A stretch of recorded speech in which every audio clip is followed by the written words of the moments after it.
আসসালামু আলাইকুম। সবাই কেমন আছেন? আশা করি ভালো আছেন। আমিও ভালো আছি। এখন আপনাদেরকে যে গল্পটা শোনাবো সেটা আমার জীবনে ঘটে যাওয়ার একটি ঘটনা, একটা সতর্কবাণী। কারণ আমি যে ভুলটা করেছি আমি চাই না এরকম ভুলটা অন্য কেউ করুক। তাই আর কি আপনাদের সাথে একটু শেয়ার করতে চাইতেছি, আপনারা যেন সবাই সতর্ক হতে পারেন। অনেক গরিব মানুষ আছে, রোডে বাইরে দেখা যায় ভিক্ষা করে, কিন্তু কি আপনি জানেন এই ভিক্ষুকের মধ্যে অনেক মানুষ আছে, কেউ অরিজিনাল ভিক্ষুক আর কেউ ডুপ্লিকেট ভিক্ষুক। কেউ টাকা পয়সা বাড়িঘর অনেক কিছু আছে, কারণ ভিক্ষা করলে টাকা পয়সা বেশি, এই জন্য মানুষ ভিক্ষা করে। আর যারা অরিজিনাল ভিক্ষুক তারা কিন্তু সহজে কারোর কাছে সহজে হাত পাতে না। যতটুকু হাত পাতে অরিজিনাল ভিক্ষুক ওরকম টাকা পয়সা পায় না।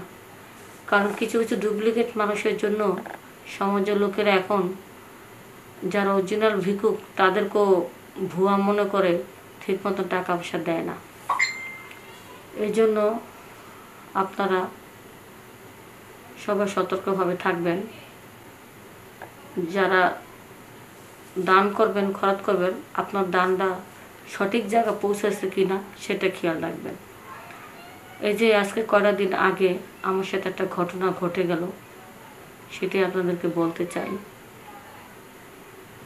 আমার বাসাটা একটু খোলামেলা, তো এই খুব রোদ পড়ে আমার বাড়ির ভিতরে, তো কারেন্টও চলে গেছে গা। আর বেশি গরম অস্থির লাগলো, তারা ক্লান্ত শরীর, তো ঘুমটা ধরে যায়। তো কারেন্ট চলে গেছে মতন আমি কি করছি, বিছনা থেকে নেমে দরজাটা খুলে একটু পাকার মধ্যে শুয়ে আসলাম। আমার পরনে ছিল একটা নাইট ড্রেস, মানে মেক্সি, সুতির কাপড়ে একটা মেক্সি পরা ছিল।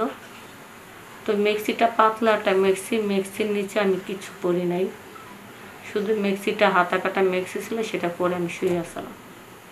তো আমার বডি ফিটনেসগুলো একটু অন্য টাইপের ছিল, খুব বড় সড়ো ছিল, খুব ভালো দেখার মতন আকর্ষণীয় টাইপের ছিল। তো আমি তো শুয়ে পড়ছিলাম, কখন যে গরমে ঘুম ধরে গেছে গা আমি তো বুঝতেই পারিনি, আমার তো খেয়ালই ছিল না। তো বাড়ির ভিতরে একটা ফকির আইসা ভিক্ষা চেটাছে, হয়তো আমি ঘুমের ঠেলা শুনতে পাইনি, শব্দ বুঝতে পারিনি। সেটা যদি অরিজিনাল ফকির হইতো তাহলে আমার ঘরের থেকে কোনো সারা শব্দ যেহেতু পাচ্ছে না, সে চলে যেত না। সে ডুপ্লিকেট ফকির দেখেই যখন বাড়ির ভিতরে কোনো সারা শব্দ কেউ করতেছে না, তখন সে হুট করে ঘরের ভিতরে ঢুকে গেছে। বাড়ির ভিতরে ঢুকে দেখলো যে মেন দরজাটা খোলা, ঘরের ভিতরে উকিদা দেখলো যে আমি এলোমেলোভাবে শুয়ে আছি, আমার মেক্সি কাপড়টা আঁঠুর উপরে উঠে গেছে। আমার অনেক কিছু দেখা যাচ্ছে মনের অজান্তে। তো অত সুন্দর সুন্দর জিনিস, আকর্ষণীয় জিনিসগুলো দেখে ওই ফকিরটা ঠিক থাকতে পারলো না। ফকিরটা লোভ লালসা হয়ে গেল, তার নিজেকে সে কন্ট্রোল করতে পারতেছে না।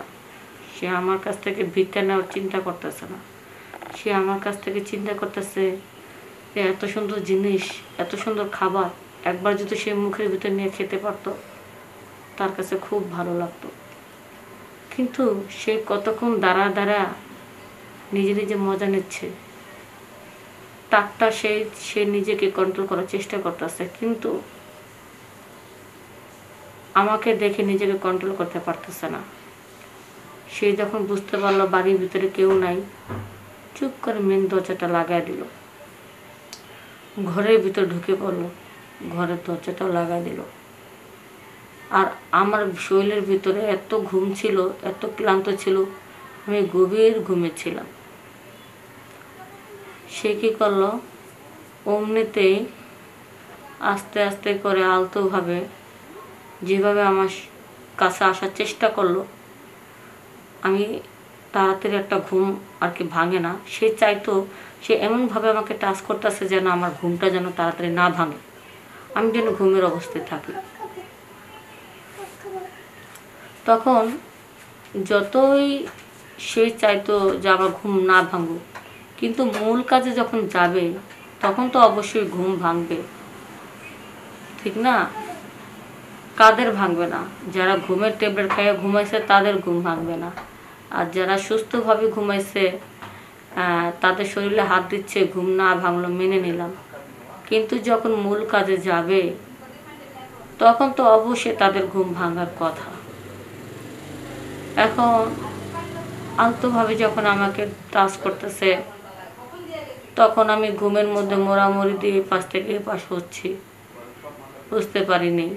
পরে যখন ভালোভাবে আলতোভাবে আমাকে টাচ করতেছে, সে এমনভাবে টাচ করতেছে সে চাইতো যেন আমার ঘুমটা না ভাঙে, আস্তেভাবে।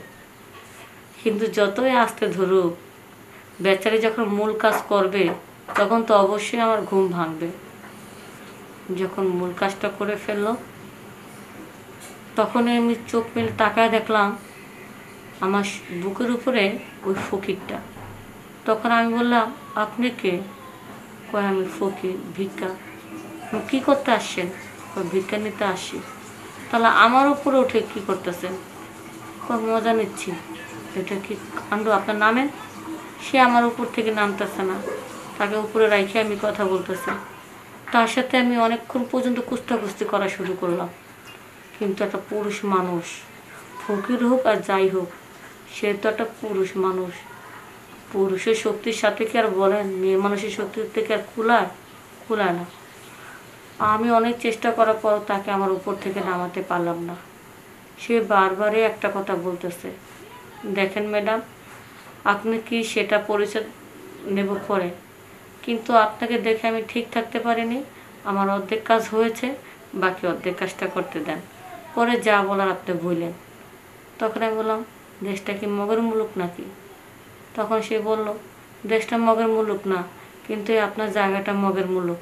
আমি ঠিকঠাক মতন পেয়েছি, ঠিক জায়গায় প্রবেশ করেছি, আপনি আমাকে ডিস্টার্ব করেন না। এক পর্যায়ে তার কোনো কথাই আমি শুনতে চাইলাম না। ওই ফকিরটা জোর করে আমার সাথে সময় কাটালো, কিন্তু সময় তো কাটেছে ঠিক ভালোভাবে, মজা দিচ্ছে। ফকির হোক যাই হোক, জোর করে হোক যাই করুক, আমি খুব ভালো করে মজা পাইছি। এমনিতে আমার স্বামী চিটাগাঙে থাকে, বাড়িতে থাকে না তেমন একটা, 6 মাস পর পর আসে। আর আমি তো গরমের ঠেলায় কাপড় চোপড় খুলে শুয়ে আছি। ফকির এসে ভিক্ষা চাইতে, এখন তো সে নিজেকে ঠিক রাখতে পারেনি এটা। তা যাই হোক, আমার কাছে খুব মজা লাগছে। পরে আমি বললাম, ঠিক আছে, এই ব্যাপারটা, এই ঘটনাটা আপনি কাউকে বলবেন না, যেহেতু কাজটা করে ফেলেছেন।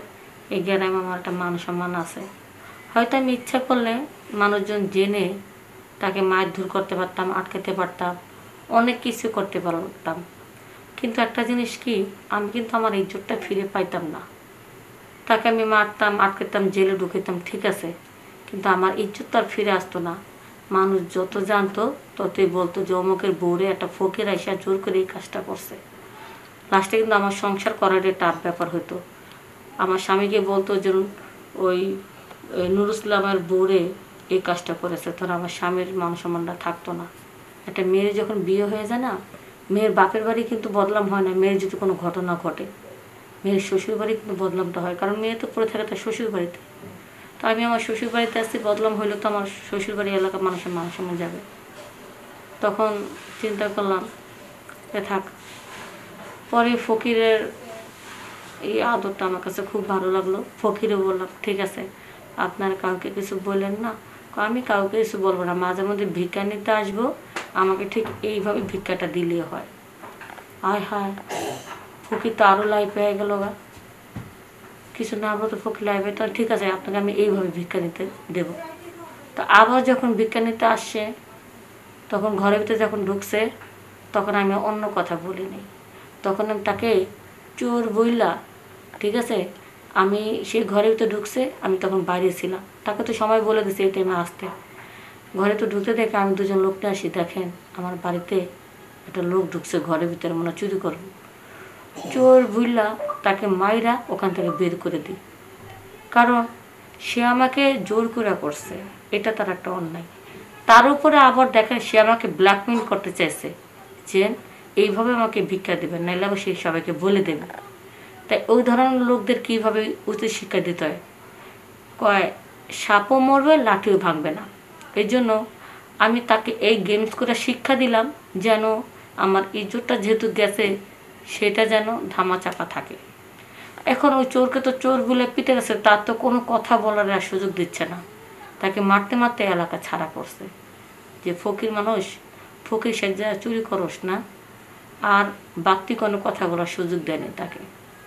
তো বন্ধুরা, অনেকে আছো তোমরা দেখা গেল বিপদে পড়ে যাও, বিপদে পড়ে মানুষ মন চলে যায়। মানুষ সমাজ যেহেতু চলে গেছে, হুট করে কোনো কিছু সিদ্ধান্ত নেওয়ার আগে ভাববা, কাউকে কিছু ব্যক্তিগত বিষয় জানানোর আগে একা ভাববা যে আমি যে আমার একটা ক্ষতি হলো, এই ক্ষতিটা যদি মানুষের কাছে বলি সেটা নেগেটিভ কতটুক হবে আর পজিটিভ হলে কতটুক হবে। যদি তুমি বুঝতে পারো যে ভালো দিক থেকে খারাপের দিকটা বেশি, তাহলে তোমরা নিজের গোপন কথা কাউকে বলবা না। আর যদি বুঝতে পারো যে না, এই গোপন কথাটা যদি আমি বলে দিই খারাপের থেকে ভালো দিকটা বেশি, তাহলে তোমরা বলে দাও। তো বন্ধুরা, সবাই ভালো থাকবা, সুস্থ থাকবা, আর বাড়ির গেট খুলে কখনো ঘুমাবা না। আমি বাড়ির গেট খুলে ঘুমাইছি দেখে ফকিরটা সুযোগ নিতে পারছে, নাহলে পারতো না। সবাই দরজা জানলা ভালো করে লাগায় তারপর ঘুমাবা। কারেন্ট গেলে যাক, গরম লাগলে লাগুক, ঠিক আছে? গরম লাগলে তো তোমরা বিপদ হবে না, কিন্তু গেট খুলে যদি তোমরা ঘুমাও তাহলে এই ধরনের বিপদ হতে পারে। সবাই ভালো থাকবা, সুস্থ থাকবা। আসসালামু আলাইকুম।